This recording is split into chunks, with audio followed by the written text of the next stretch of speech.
how to allow or disallow purchasing on Bigcommerce isn't quick. Hello guys, in today's video I'm going to show you how to allow it or disallow it. First, open your browser and then click settings, and now once you're here click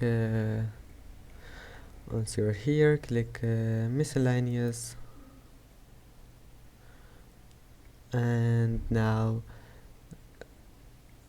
scroll down until you find advanced store settings, and here you will find allow purchasing.